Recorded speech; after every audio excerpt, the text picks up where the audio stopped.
Bonjour les amis, c'est Nico Senpai, en direct du Japon, de Hayama. Vous ne connaissez pas Hayama, et vous allez connaître avec moi. Voilà. Encore un nouveau youtubeur Japon. Un de plus, vous me direz. Eh oui. En fait, j'ai hésité à faire cette chaîne. Bon, c'est ma femme qui est japonaise qui m'a dit, avec tes 25 ans de Japon, ce serait dommage de ne pas faire profiter les autres. Donc je me suis dit, bah allez, on se lance, hein, on va faire une nouvelle chaîne. Qu'est-ce que je pourrais vous apporter à vous qui êtes en France, qui aimez le Japon comme moi? Dites-moi. N'hésitez pas à le mettre en commentaire. Donc je vais me présenter. Je suis originaire de Lyon, mais mon cœur est japonais. Voilà. Je vais raconter ma petite histoire si ça intéresse quelqu'un, parce que j'en ai fait du chemin, comme j'ai mis dans le titre, de prof de français à entrepreneur. Donc pour ceux que ça intéresse, bah, restez. Pour ceux que ça n'intéresse pas, bah, allez sur le bouton suivant. Donc je suis venu au Japon en 2000, le 1er janvier, le 16 janvier 2000. J'ai été, je pense, un des premiers à demander le visa vacances-travail entre le Japon et la France. En fait, j'ai décidé de vivre au Japon quand j'avais 20 ans. Je faisais mon service militaire à Lyon. C'était en 1998 et c'était l'année du Japon en France. Et à Lyon, il y a un centre franco-japonais qui est assez grand et qui organisait des ateliers sur la place Bellecour. Et il y avait des ateliers de calligraphie, d'origami, voilà, plein d'ateliers comme ça. J'ai rencontré des Japonais pour la première fois. Et en fait, bon, comme vous, sûrement, j'ai baigné dans Dragon Ball, dans les Chevaliers du Zodiaque, tout ça, voilà. Vous connaissez l'histoire. Mais en fait, quand j'ai rencontré pour de vrai les Japonais, je les ai trouvés très très sympas. Et c'est là que j'ai décidé en fait de vivre au Japon. Et j'ai demandé le visa tout de suite, le visa vacances-travail, presque 6 mois avant qu'il soit prêt. Et bon, je suis venu avec ma valise, un tout petit peu d'argent. Et j'ai habité près de Yokohama. Donc Yokohama, si vous connaissez, c'est à une demi-heure de Shibuya. Et j'ai commencé en fait, c'était une connaissance qui m'a présenté un boss, un chef d'entreprise qui vendait des bijoux très très chers, hein, genre 2 millions d'euros, tout comme ça. Et j'étais très jeune, hein, et bon, j'avais décidé d'arrêter au bout de 3 mois parce que en fait, le boss m'avait demandé de passer les week-ends avec les clients. Je me suis dit, je suis pas venu au Japon pour ça non plus. Et donc j'ai arrêté, je me suis retrouvé sans boulot au bout de 3 mois. Alors j'avais la retraite, tout ça, hein. Bah oui, j'étais jeune, j'étais con. Et donc je suis allé à Nakano, où il y avait l'association de vacances-travail, et je vous conseille, parce qu'ils peuvent vous trouver un logement et un boulot. Donc je suis allé les voir, ils m'ont présenté des personnes qui pourraient m'héberger. Et ces personnes étaient un couple assez âgé, qui était à Miyazaki Dai. Et je vivais en colocataire avec un néo-zélandais au 2e étage. Et ils m'ont présenté aussi un boulot. Donc c'était un boulot à l'hôtel Sheraton de Yokohama. Et en fait, j'ai commencé à travailler là-bas. Bon, c'était un contrat d'un an, quoi, même pas, parce qu'il me restait du vacances-travail. Et puis, au bout de 6 mois, j'ai reçu un coup de téléphone un soir quand je revenais du boulot. Et en fait, c'était Carrefour. Et oui, Carrefour, parce que j'avais écrit une lettre de motivation avant de venir au Japon, parce que je savais que Carrefour allait s'implanter au Japon. Et finalement, j'ai eu un entretien pour un job en tant que chef de rayon à Carrefour Minami Machida. Et puis ça s'est très bien passé, très très bien passé. J'ai un manager, Pierre, si tu vois cette vidéo, merci de fond du cœur. C'était une expérience extraordinaire. Et puis j'ai bien marché, j'ai évolué les échelons très vite. Je suis allé à Kasaka, au siège. Ça me plaisait pas trop parce que tous les jours dans les bureaux c'était moyen. Et j'ai demandé à retourner en magasin. Donc je suis allé au magasin de Makuhari, le plus gros magasin de Carrefour au Japon, en tant que chef de division. Un poste très important. Tout le monde démissionnait. Sauf que moi j'ai pas démissionné. Et oui. Pourquoi j'ai pas démissionné? Parce que je parlais très bien japonais. Et j'ai su trouver les filous qui faisaient du mal dans la boîte. Voilà, j'ai dit au revoir. Et puis ça s'est très bien passé. En 6 mois, j'ai remonté le chiffre d'affaires de tout le rayon alimentaire de 30%. Enfin, c'était la folie. Mais finalement, j'ai dit à Carrefour un jour, j'ai dit j'arrête, je m'en vais. Puis il m'a dit pourquoi. J'ai dit en fait que Carrefour, ils allaient se planter quoi. Mais dans un an, moins d'un an, ils allaient se planter. Parce que comme je m'entendais bien avec les fournisseurs japonais, ils m'ont dit Nicolas, si tu t'en vas pas, tu vas être dans la mouise dans un an, parce que Carrefour, on va aller lâcher dans un an. Je dis ah oula bon. Et comme moi j'avais pas envie de retourner en France ou même d'aller en Chine, ça Carrefour marche très bien. Donc j'ai dit au revoir, malheureusement parce que ça me plaisait beaucoup. Et donc retour un peu à la case départ, sans boulot, quelques économies quand même, parce que j'avais un bon salaire à Carrefour. Et puis je me suis retrouvé enseigner le français, voilà, à Yokohama, à la gare de Yokohama. Et ça marchait très bien. Parce qu'en fait, le boulot chez Carrefour m'a appris à manager, à enseigner, toujours apprendre à l'équipe ce qu'il fallait faire. Et ça m'a formé en fait en tant que professeur. Et j'ai très bien marché en tant que professeur. J'ai fait ça pendant un an. Et puis j'ai rencontré ma femme. Je vous dirai pas où. Et donc on est retourné. On est allé en France pendant un an. J'ai dit avant qu'on se marie, parce qu'on a décidé de se marier. Et en fait on s'est mariés. On est allé en France. J'ai bossé encore à Carrefour en France. Et là je suis vraiment désolé parce que c'était moyen. Et ma femme a étudié le français pendant un an. Je me suis dit il faut que ma femme vive en France. Parce qu'il y a beaucoup de problèmes dans les couples franco-japonais. Et il faut que ma femme puisse comprendre la culture, comment marchent les Français. Parce que, surtout quand on a des enfants, après c'est dur. Donc on a vécu pendant un an à Lyon. Et on est revenu près de Yokohama, à Hayama. Parce que ma femme est originaire de Hayama ici. Et donc, là j'ai enseigné, enfin j'ai pas enseigné. On est revenu et moi j'avais un diplôme de cuisinier, donc j'ai commencé à travailler comme cuisinier à Kikuna. Ensuite j'ai bossé dans une pâtisserie japonaise avec un nom français qui s'appelle Henri Charpentier. Et après, c'est le sort en fait. Il ne faut jamais laisser des rencontres au hasard parce qu'il y a des chances qui se présentent devant vous, faut pas les laisser s'échapper. Un jour, j'avais enseigné dans une école, je sais pas moi, peut-être une fois, un jour ou 2 jours. Et pendant que moi j'enseignais le français, parce qu'après la pâtisserie, j'ai recommencé à enseigner le français. Et un jour, ils m'ont appelé, ils m'ont dit on a besoin d'un interprète pour une société japonaise qui implante des pâtissiers français au Japon ou à Ginza. Et à Ginza. Donc, je suis allé voir. Ça s'est bien passé avec l'entreprise japonaise. Ils m'ont demandé d'être l'interprète principal d'un chocolatier et de 2 chocolatiers en fait ensuite. Et donc il y a un chocolatier qui a eu sa boutique à Ginza.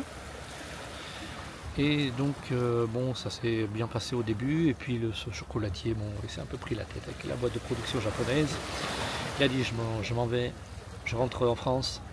Et ce qui fait que le café, en fait c'était un café, il y a 2 étages, il était ouvert, il était vide. Donc le boss japonais, à qui j'avais fait un gâteau une fois, pour son anniversaire, je lui avais offert un gâteau au caramel et à la pomme, il avait adoré. Et il m'a dit, j'ai mangé ton gâteau, et je me suis dit là, Nicolas, faut pas le laisser comme ça. Un jour, je lui ferai sa boîte. Un jour, je lui ferai sa boutique. Donc j'ai eu ma boutique, à mon nom, en plein Ginza, juste à côté de Pierre Marcolini.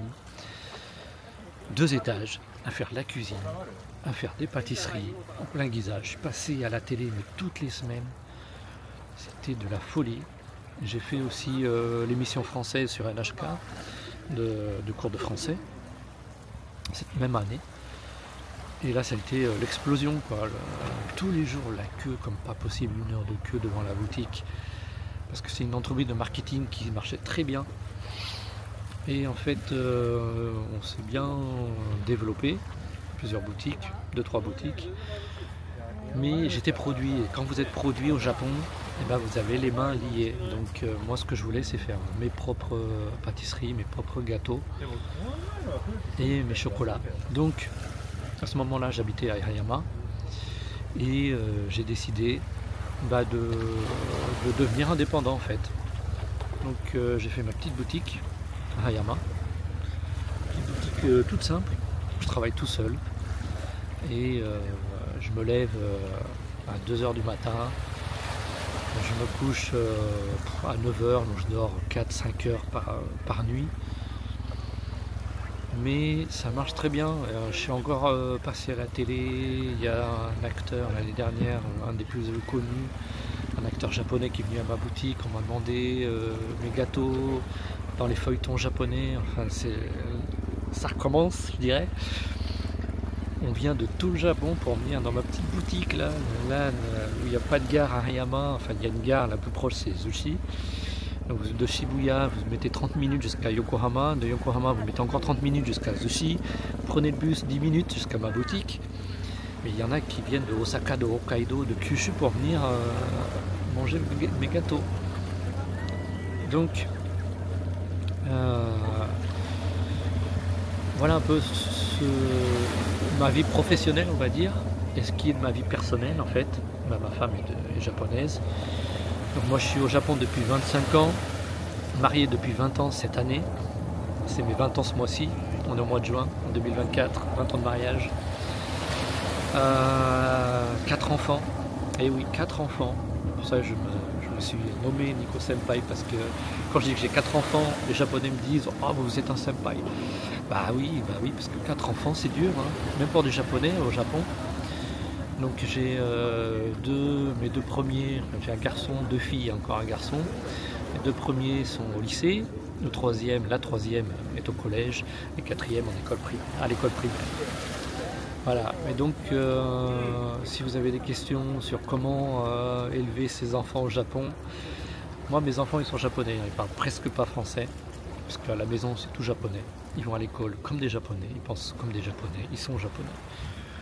Sauf qu'ils ont les 2 nationalités. Mais bon, je sais pas pour combien de temps, parce qu'il paraît que si c'est la droite qui passe, les binationaux, ça sera fini. Donc ils seront 100% japonais. Mais je vous dis, la conclusion, c'est que il faut rester, pour réussir au Japon. Je vais vous donner 2 conseils si vous voulez réussir au Japon. Le premier, c'est de parler japonais. Il faut parler japonais encore mieux que les japonais. C'est-à-dire qu'il faut faire la différence entre le keigo et le japonais normal, et avoir un très bon accent. Là, je vous dis, dès que je parle japonais, les gens ils me respectent tout de suite. Là, ils pensent que je suis japonais en fait. On n'arrête pas de me demander si j'ai été élevé au Japon. L'autre jour, je suis monté dans un taxi. Je lui dis ouais, je vais aller là-bas. Et il me dit mais vous n'êtes pas japonais? J'ai dit non, je ne suis pas japonais. Je parlais trop bien japonais. Ah bah oui, voilà. Nico Senpai. Je ne vais pas me la péter, mais je me l'appelle quand même un peu, mais permettez-moi quand même. Alors j'ai étudié tout seul le japonais, je suis jamais allé à l'école, j'ai pas de DESS ou de trucs japonais, j'ai rien. J'ai étudié, quand je suis venu au Japon, je travaillais la journée, le soir, j'achetais des manuels de japonais, mais pour les japonais, pour les enfants japonais, pas pour les étrangers. Et puis il faut se faire beaucoup d'amis au Japon, toujours parler japonais. Si vous vous entourez que de français, votre japonais il évoluera pas, c'est pas possible. Moi, 99% d'amis japonais, 1% de français, et ça m'a mis dans le bain tout de suite en fait. Et puis j'étais manager à Carrefour, tout mon staff était japonais. J'ai traduit, j'ai fait les entretiens de 300 personnes pour les traductions pour les supérieurs de Carrefour qui ne parlaient pas japonais évidemment. Ça aussi ça m'a bien boosté. Et donc premier conseil, le japonais. Perfectionner votre japonais. Apprendre à maîtriser quand il faut parler en keigo, quand il faut, c'est pas la peine. Et puis la politesse japonaise, on se courber, tout ça, les expressions de politesse, c'est très important. Ça veut dire quand vous ne dites pas sumimasen quand il faut dire shitsure tashimashita. Ça c'est vraiment la différence. Par exemple, c'est tout con, mais si vous savez maîtriser ça, il veut dire celui-là il n'est pas venu en touriste au Japon. Voilà. Et puis deuxième conseil, si vous voulez réussir, c'est pas abandonner votre rêve. Moi je me suis dit, ma vie, avant de venir au Japon, ma vie elle est au Japon, elle n'est pas en France. Et je me suis dit, je ferai tout ce qui est dans mon pouvoir, tout ce qui est possible pour rester au Japon. Et j'ai pas changé. J'ai jamais eu mal de pays en 25 ans. Et pour moi, c'est ma fin de vie, c'est au Japon. Voilà, j'ai trouvé mon cimetière, il se trouve à Hayama, c'est déjà tout près. Il y a la place, on m'a dit voilà, si tu veux, tu mets tes os ici, là, dans la famille, il n'y a pas de problème. Voilà. Moi, c'est à Hayama que je veux dire au revoir à la vie. Voilà. Donc, je vais peut-être vous faire un petit panoramique, parce que là, c'est bientôt, le soleil va bientôt se coucher. Dire que Hayama, je vous ferai une autre vidéo, mais Hayama, c'est la ville la plus prisée du Japon. C'est une petite ville, mais tout le Japon, tous les Japonais veulent habiter ici. Parce que il y a eu un sondage récemment, le mois dernier, qui dit que la ville de Hayama, c'est là où les gens sont le plus heureux. Et là, je vous confirme, regardez cette vue. Regardez, je vais faire un petit panorama. C'est trop beau. La mer, à 5 minutes de ma boutique. Là, en face, j'espère qu'on va voir dans quelques minutes. Si vous voyez, juste à gauche du soleil, c'est le mont Fuji. Mais quand vous voyez le mont Fuji le matin, je vous ferai une vidéo aussi à 4 h du matin, parce que je me lève à 2 h du matin pour faire mes pâtisseries. Quelquefois, le matin, je suis là tout seul sur la plage, et il n'y a personne, il n'y a que moi. Et je suis devant le mont Fuji, et je vois le lever de soleil, mais rien que pour ça, je me dis ça valait le coup de pas écouter tous ceux qui vont vous dire mais qu'est-ce que tu vas foutre au Japon, mais qu'est-ce que tu vas faire là-bas, tu vas en baver, les Japonais ils n'aiment pas les étrangers. Mais c'est à vous de vous intégrer, c'est à vous de vous intégrer. Moi, tout le monde me connaît à Hayama, c'est petit évidemment, j'ai une boutique de pâtisserie qui marche plutôt bien, et je veux dire, voilà, tout le monde vient de tout le Japon pour voir cette plage, pour voir ce coucher de soleil. C'est un des plus beaux couchers de soleil du Japon. Regardez ça, c'est pas beau ça. Regardez ça.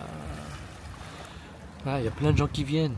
Regardez, il y a des gens qui viennent faire des photos pour leurs albums, des photos de mariage. Il y a des tournages de feuilletons, de films ici. C'est le paradis. Je dis, cette ville, cette petite ville, si vous ne connaissez pas, ça vaut tous les paradis du monde. Là, on est au mois de juin. La journée, il fait quoi, 28 degrés. Là, il commence à faire 21, 22. On commence à apercevoir le mont Fuji. J'espère qu'on va le voir. Vous allez voir, je vais vous laisser comme ça le coucher de soleil. On va rester comme ça. et puis je vous quitterai avec le coucher de soleil parce que c'est magnifique. Donc si vous avez envie de venir un jour à Ryama, n'hésitez pas à me contacter.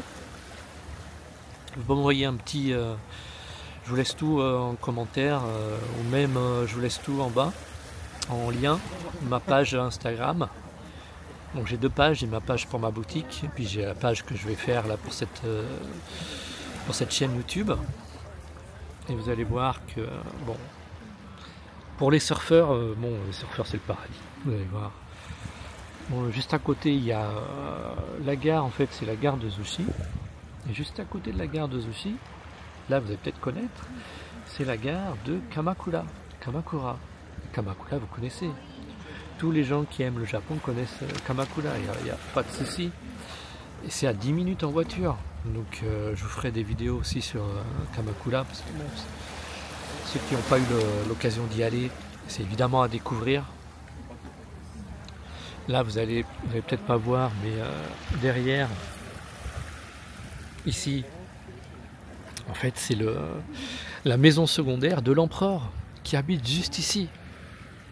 Quand l'empereur, la famille de l'empereur vient en vacances, c'est de la folie. Ils mettent tous les feux au vert au passage de la voiture pour pas qu'elle s'arrête.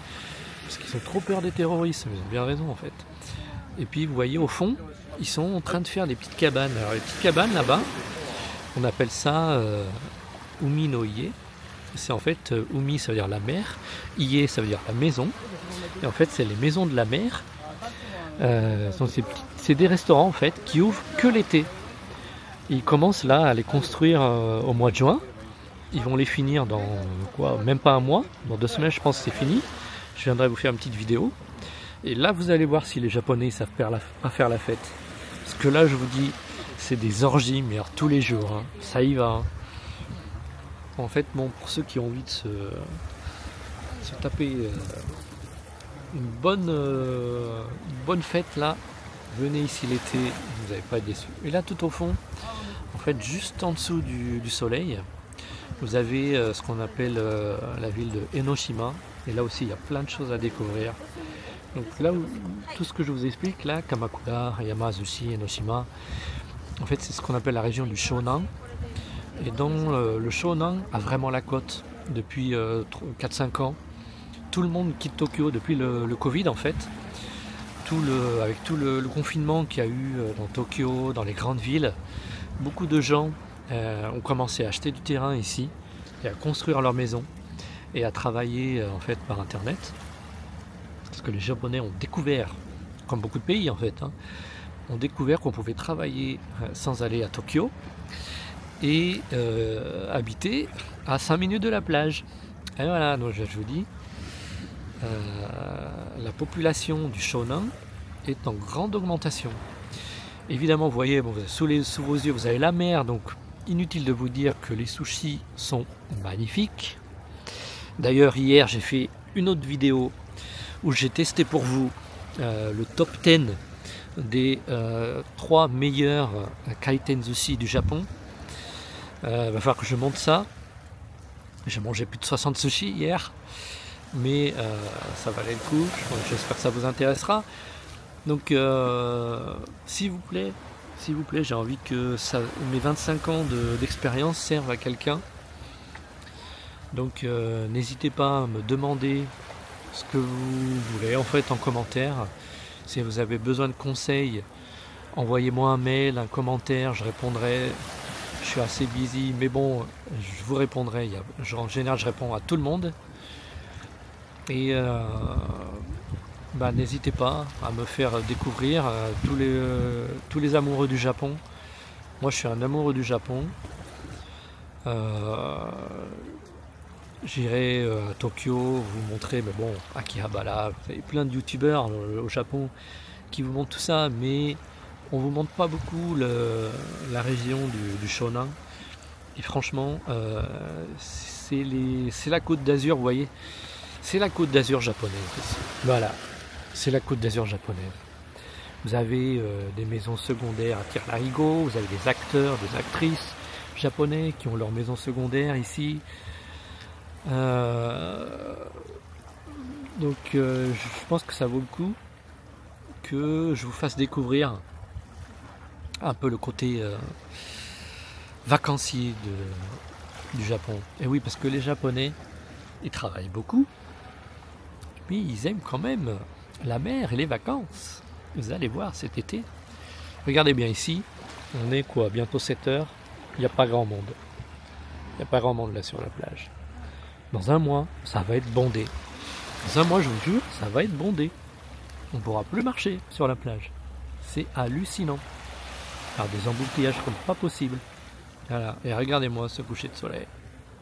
Allez, je me tais pendant 5 minutes, même pas 1 minute, 2 minutes, et je vous laisse écouter le bruit de la mer, avec cette vue, sur Enoshima, son coucher de soleil, et le mont Fuji.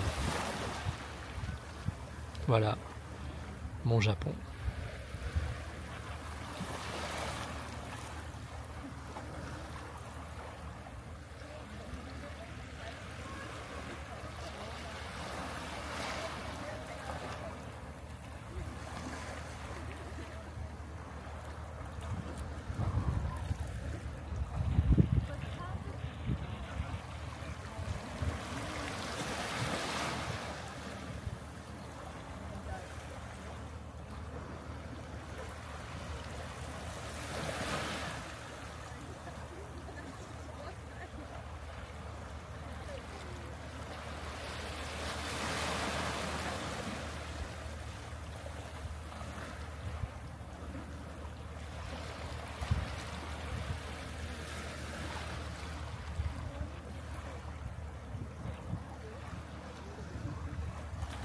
Voilà, là il est bientôt 7 heures du soir.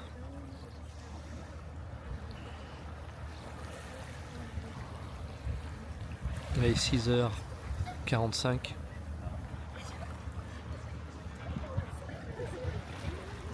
C'est pas magnifique ça.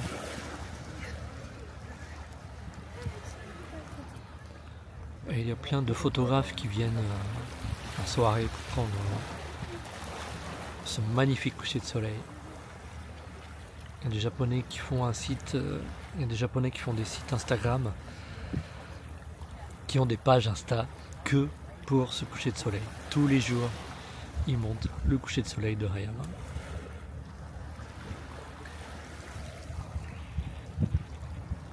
Mais je vous montrerai un jour quand on verra mieux le mont Fuji. Je ne sais pas si vous arrivez à voir.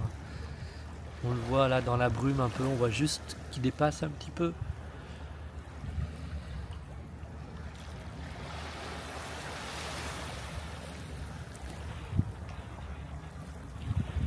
Voilà.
voilà, c'était mon Japon à moi. Pas le soleil levant mais le soleil couchant. Donc petit message aux autres youtubeurs qui sont hyper connus au Japon ici, comme Tev, Wissam. Si vous voulez faire une petite collabo, il n'y a pas de souci, je suis open. Voilà, c'est toujours bon de partager ses expériences, et surtout si vous voulez des conseils sur n'importe quoi, sur l'éducation au Japon, sur les taxes, parce que moi je paye tous mes impôts, mon assurance, la retraite au Japon. J'ai aucune affiliation en France par rapport à tout ce qui est fiscal, assurance, tout ça. Ce que j'ai de français, c'est mon passeport, ma nationalité et basta. Voilà, j'ai aucune affiliation en France. Je paye tout comme un japonais. Voilà, donc si vous avez des besoins de conseils sur l'intégration au Japon, je vais vous faire des vidéos là-dessus, il n'y a pas de problème. Je ferai aussi les combini, tout ça, parce que je sais que c'est très prisé. Et moi, comme je suis cuisinier à la base, oui, je suis cuisinier, pâtissier, chocolatier, donc vous allez en découvrir des bonnes choses avec moi. Il n'y a pas de souci. Allez, j'attends vos messages et je vous donne un grand message de paix et d'amour depuis Hayama du Japon. Merci d'avoir regardé jusqu'au bout. J'espère que j'ai pas été trop saoulant et j'espère qu'on se reverra dans une autre vidéo. Merci, à plus. Arigatou gozaimashita.